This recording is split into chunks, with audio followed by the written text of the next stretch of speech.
और हमारे इतिहास में 2 व्यक्ति ऐसे हुए हैं जिन्होंने परमात्मा से दुख मांगा है। कौन कौन? एक तो कुंती बुआ और एक द्रौपदी के पिता द्रुपद। ये जो द्रुपद है ना, द्रोणाचार्य और द्रुपद की मित्रता थी। एक बार द्रोणाचार्य की जो पत्नी थी ना, उन्होंने द्रोणाचार्य जी से कहा, बोले स्वामी मेरा पुत्र दूध के लिए रोता है। कौन? अश्वत्थामा। बोले मेरा पुत्र दूध के लिए रोता है, आप कुछ व्यवस्था कर दो। जब 7 के बालक दूध पीते थे तो अश्वत्थामा रोता हुआ आता था, माँ हम दूध कब पिएंगे? उसकी माँ आटा घोल के उसके मुंह पे लगा देती और कहती, जा अपने मित्रों से कह देना कि मैं दूध पी के आया हूं। कैसी हालत रही होगी, कितनी गरीबी रही होगी। और प्यारे अश्वत्थामा जाता और अपने मित्रों से कह देता कि मैं दूध पी के आया हूं।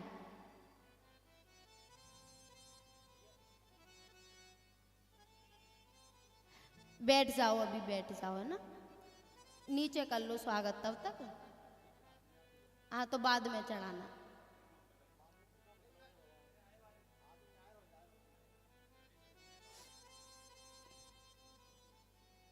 फूल सिंह जी, अगर ज्यादा स्वागत का आग्रह हो तो हम मना नहीं करेंगे, क्योंकि कथा में थोड़ा विघ्न होता है। और हम तो भैया कहने आए हैं, कहलवाओ तो ठीक है, माला चढ़वाओ तो ठीक है, हमें क्या दिक्कत है। वैसे 3 समय दिए हैं, सुबह 12 बजे, दोपहर को 2 बजे और 4 बजे।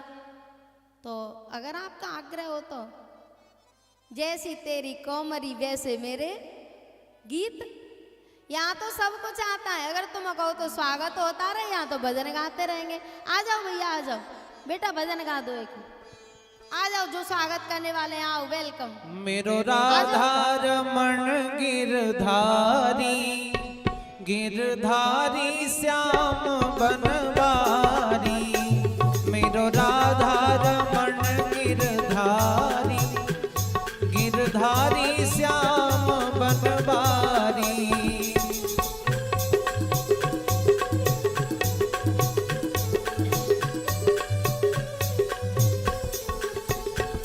गिरधारी श्याम बनवारी,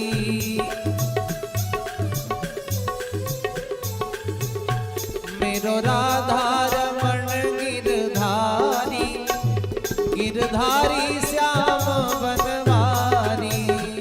मेरो राधा रमण गिरधारी, गिरधारी श्याम बनवारी।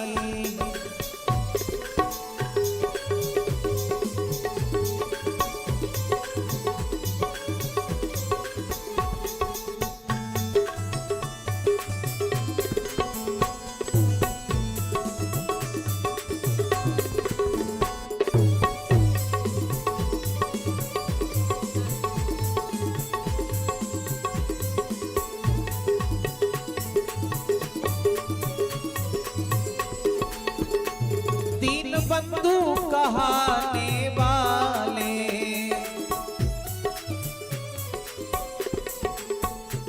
दीन बंधु कहाने वाले, मेरी नैया प्रभु तेरे हवाले, मेरी नैया प्रभु तेरे हवाले।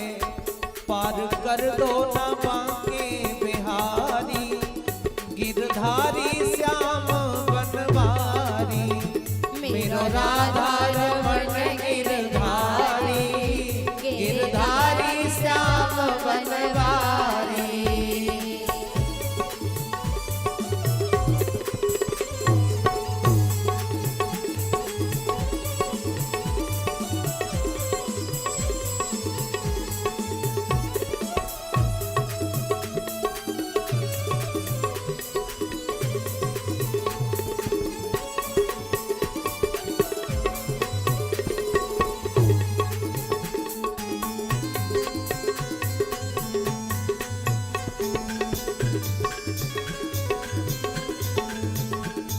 मेरो राधा रमण गिरधारी, गिरधारी श्याम बनवारी, मेरो राधा रमण गिरधारी, गिरधारी श्याम बनवारी।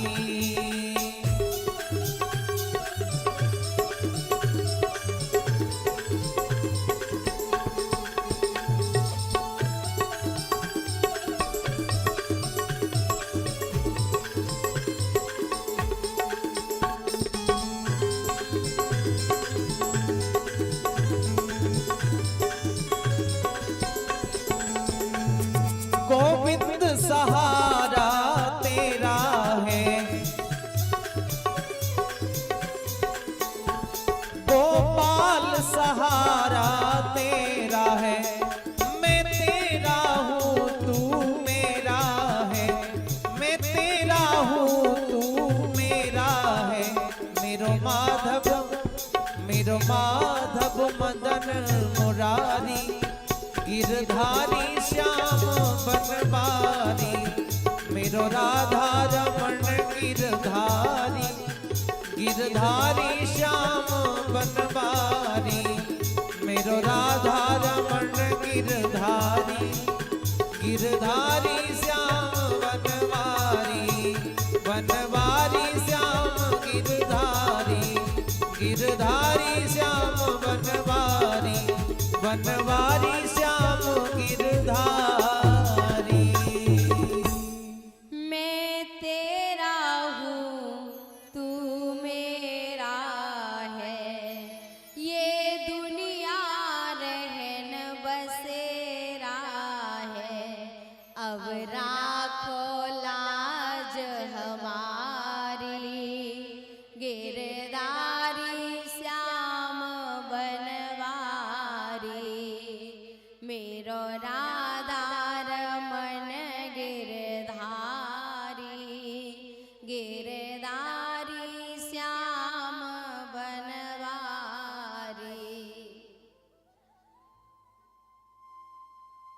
द्रोणाचार्य जी से कहा, बोले आप एक गाय की व्यवस्था कर दो, मेरा पुत्र दूध के लिए रोता है।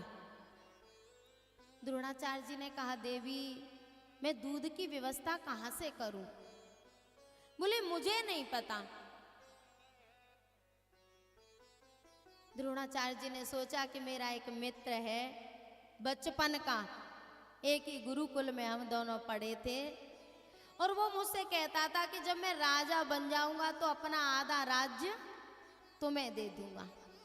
कौन? द्रुपद। द्रोणाचार्य जी ने कहा कि मैं अपने मित्र के पास जाऊंगा और उससे एक गाय की याचना करूंगा। द्रोणाचार्य जी गए, द्वारपालों से कहा कि मैं द्रुपद का मित्र हूं, मुझे द्रुपद से मिलना है। जैसे ही अंदर पहुंचे तो द्रुपद सिंहासन पे बैठे थे। उन्होंने कहा, ए ब्राह्मण, दोस्ती और दुश्मनी बराबर वालों में होती है, कहां मैं राजा और तू भिखारी? तेरी और मेरी मित्रता कैसी? प्यारे, हर मित्र कृष्ण नहीं होता, और जो न मित्र दुख होय दुखारी, ताहि विलोकत पातक भारी। जो अपने मित्र के दुख में दुखी नहीं होता, अपने संबंधी परिचितों के दुख में दुखी नहीं होता, उसका तो मुंह देखने का भी धर्म नहीं है। ताहे विलोकत पातक भारी। बोले तुम्हारी और हमारी क्या बराबरी? द्रोणाचार्य जी ने कहा, बोले आप मुझसे कहते थे कि मैं आधा राज्य दे दूंगा। मुझे राज्य की जरूरत नहीं, पर मुझे एक गाय की जरूरत है, मुझे एक गाय दे दो। बोले यदि भिखारी बन के मांगोगे तो दे दूंगा, और मित्र बन के मांगोगे, अधिकार से मांगोगे, तो मेरे पास कोई गाय नहीं है। द्रोणाचार्य जी ने कहा कि मैं तो मित्र बन के आया था, भिखारी बन के मुझे गाय की जरूरत नहीं है। और वहीं संकल्प कर लिया। बोले तुझे इतना अहंकार इस राज्य पाट का, और प्यारे, इस संसार का नियम है, जैसे ही प्रभुता मिलती है, पद मिलता है, तो मद तो मुफ्त में मिलता है, 1 गेट 1 फ्री। जैसे ही पद मिला तो मद फ्री। और याद रखना, जो पद देना जानता है वो लेना भी जानता है। प्यारे, हम थोड़ा सा पैसा हुआ तो अहंकार में किसी को गिनते नहीं, फिर ये समझते हैं कि हमसे बड़ा कोई है ही नहीं। लेकिन जिस दिन मौत की शहजादी सज धज के आएगी ना, उस दिन ये पैसा, सोना, चांदी ये कुछ भी काम आने वाला नहीं है। सज धज कर जिस दिन मौत की शहजादी आएगी, ना सोना काम आएगा, ना चांदी आएगी, ना सोना काम आएगा, ना चांदी आएगी। सज धज कर जिस दिन मौत की शहजादी आएगी, सज धज कर जिस दिन मौत की शहजादी आएगी, ना बेटा काम आएगा, ना बेटी आएगी, ना बेटा काम आएगा, ना बेटी आएगी, ना बेटा काम आएगा, ना बेटी आएगी।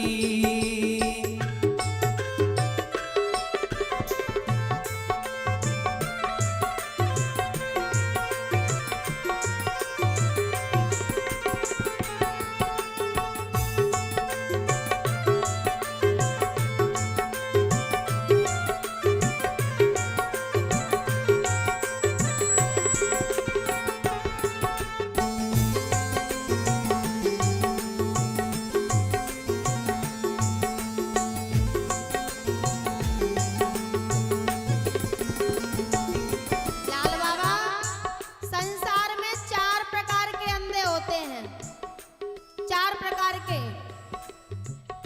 ना पश्यति जन्मांधो, कामांधो नैव पश्यति, ना पश्यति मदोन्मत्तो, अर्तिदोषं न पश्यति।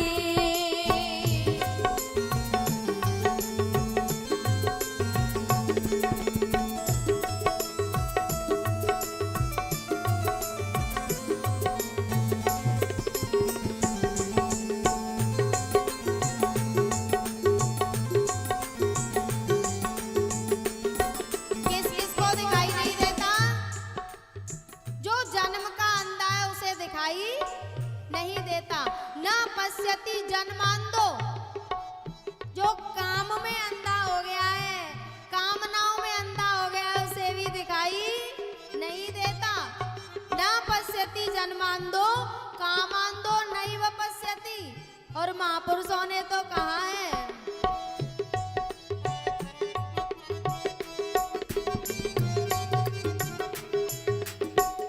उल्लू अंधो रात में, कौआ दिन में होय।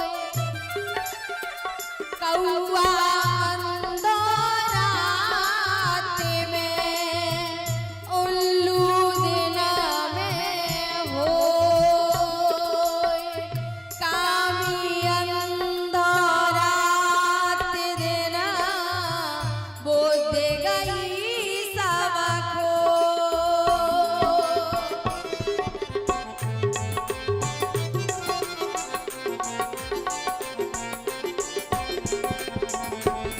कौए को रात में दिखाई नहीं देता, और उल्लू को बोलो दिन में दिखाई नहीं देता। उल्लू को दिन में दिखाई नहीं देता, और कौए को रात में दिखाई नहीं देता। और जो कामी होता है ना, उसे रात दिन 24 घंटे दिखाई नहीं देता।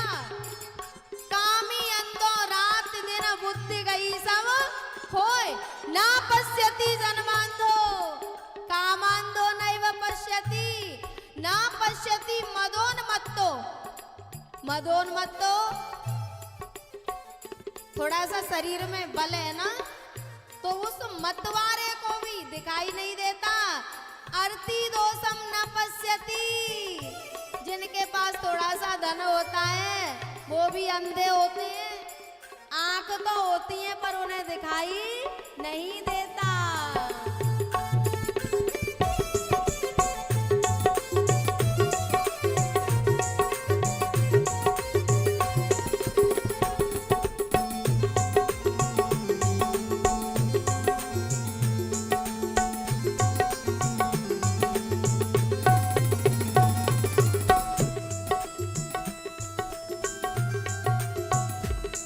पंछी है तू पर खोल पिंजरा खोल के उड़ जा।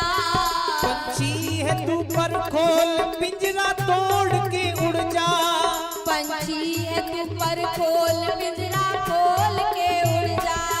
पंछी है तू पर खोल पिंजरा खोल के उड़ जा।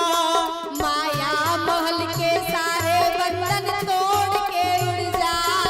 माया महल के सारे बंधन तोड़ के उड़ जा। माटी की काया जिस दिन माटी में समाएगी, माटी की काया जिस दिन माटी में समाएगी। ना सोना काम आएगा ना चांदी आएगी। ना सोना काम आएगा ना चांदी आएगी। ना सोना काम आएगा ना चांदी आएगी।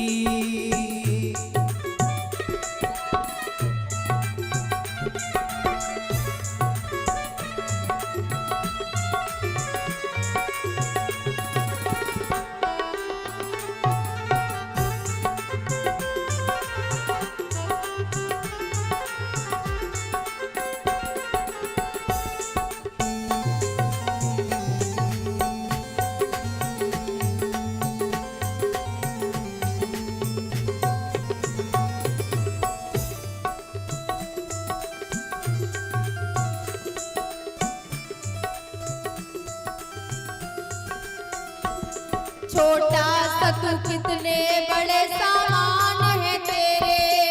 छोटा सा तू कितने बड़े सामान है तेरे। छोटा सा तू कितने बड़े सामान है तेरे। छोटा सा तू कितने बड़े सामान है तेरे।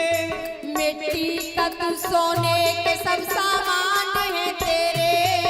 मिट्टी का तू सोने के सब सामान है तेरे। मिट्टी का तू सोने के सब सामान है तेरे। मिट्टी का तू सोने के सब सामान है तेरे। मिट्टी की काया जिस दिन मिट्टी में समाएगी। मिट्टी की काया जिस दिन मिट्टी में समाएगी। ना सोना काम आएगा ना चांदी आएगी। ना सोना काम आएगा ना चांदी आएगी। सज धज के जिस दिन मौत की शहजादी आएगी। सज धज के जिस दिन मौत की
सोना कम आएगा ना चांदी आएगी, ना सोना कम आएगा ना चांदी आएगी, ना सोना कम आएगा ना चांदी आएगी। सरगम के स्वर में मौत जिस दिन गुनगुनाएगी, सरगम के स्वर में मौत जिस दिन गुनगुनाएगी,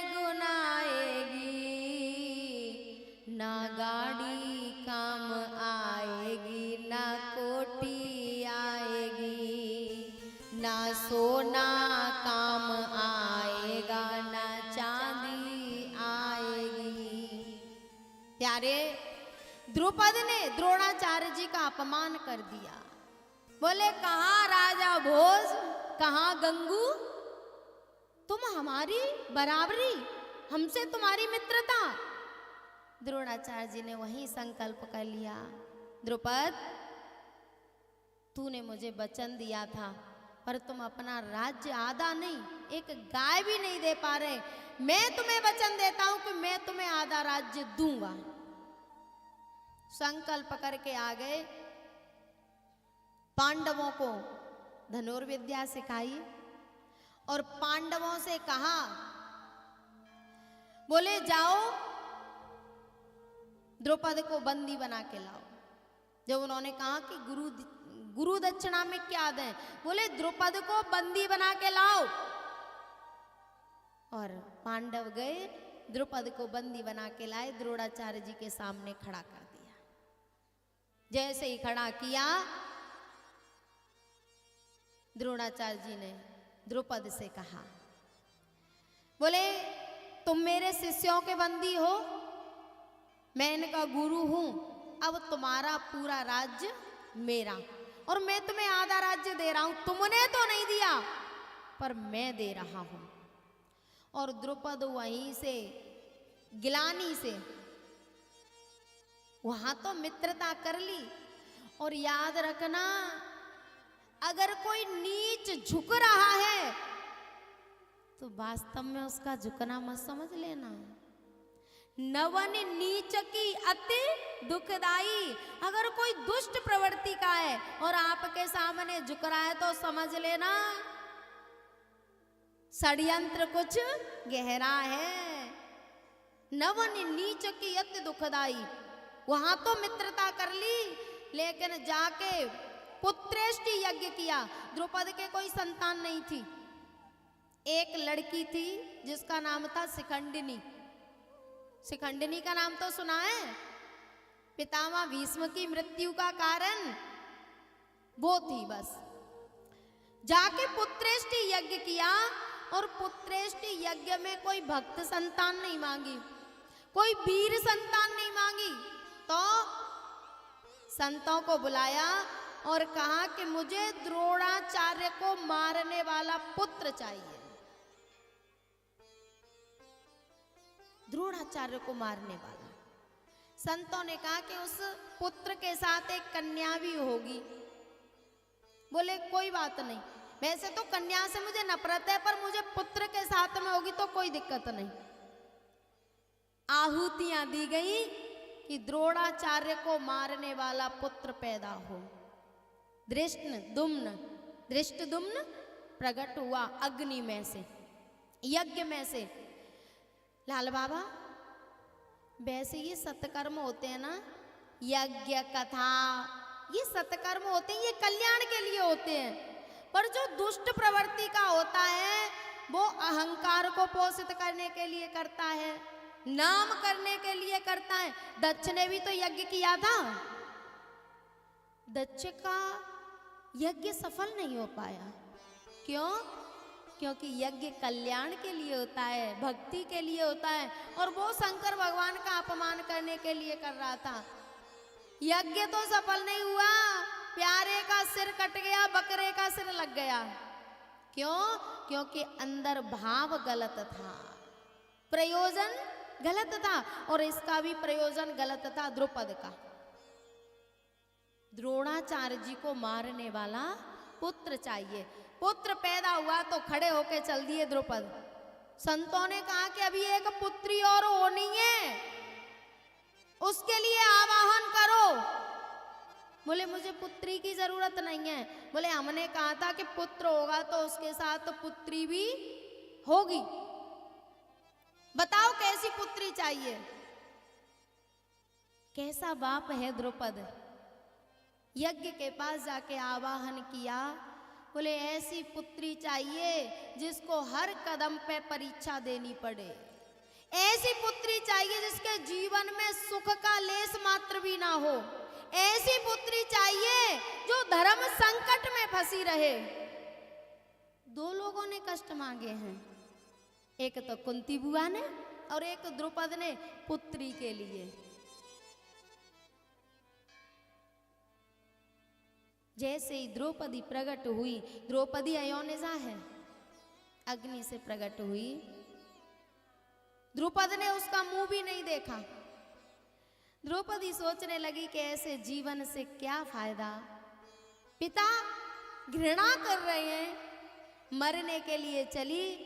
वहीं पे ठाकुर जी आ गए। बोले द्रौपदी आत्महत्या मत कर, मैं तेरा साथ दूंगा और जब जब तू मुझे बुलाएगी तब तब मैं तेरा साथ दूंगा। मैं तेरे साथ हूं, तू आत्महत्या मत कर। कहने का भाव क्या है?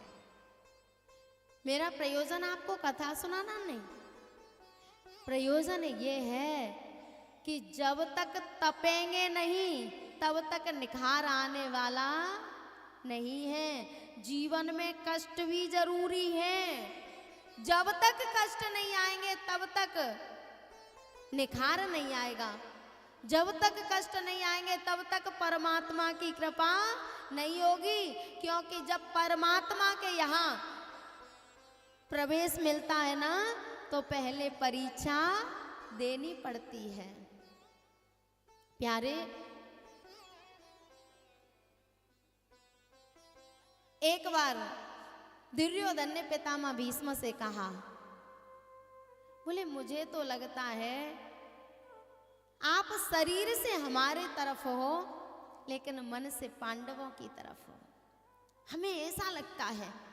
पितामह भीष्म ने कहा क्यों, तुझे ऐसा क्यों लगता है? बोले आप एक भी पांडव को नहीं मार पाए।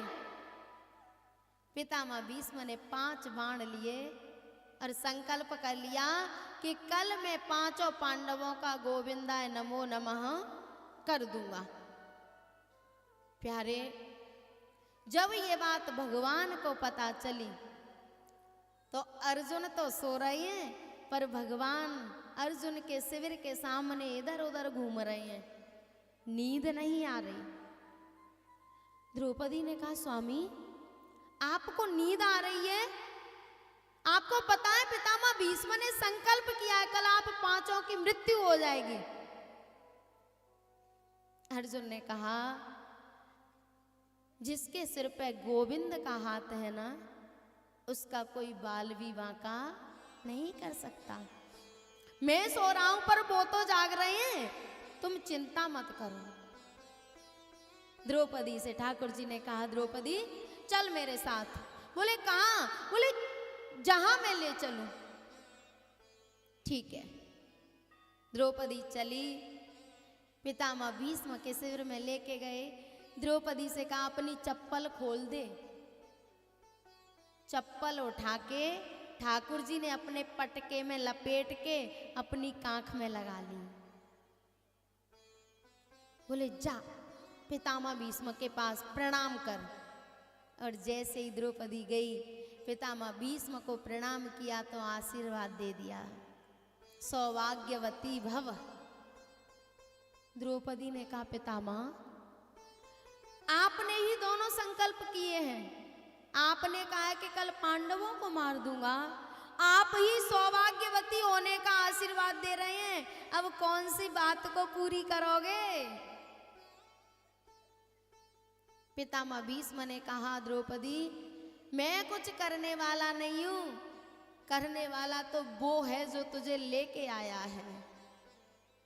ना मेरे चाहने से कुछ होगा, न तेरे चाहने से कुछ होगा, होगा वही दुनिया में जो मंजूरे खुदा होगा। बोले वो बाहर खड़ा है ना, जो वो चाहेगा वही होगा, बाकी कुछ भी होने वाला नहीं है। दो लोगों ने दुख मांगे हैं, किस किस ने? कुंती ने और द्रुपद ने। लेकिन याद रखना, जो परीक्षाओं में पास हो जाएगा, जो अग्नि परीक्षा देगा वही निखरेगा, और जो परीक्षाओं से बिखर जाएगा उसका कोई अस्तित्व नहीं रहेगा।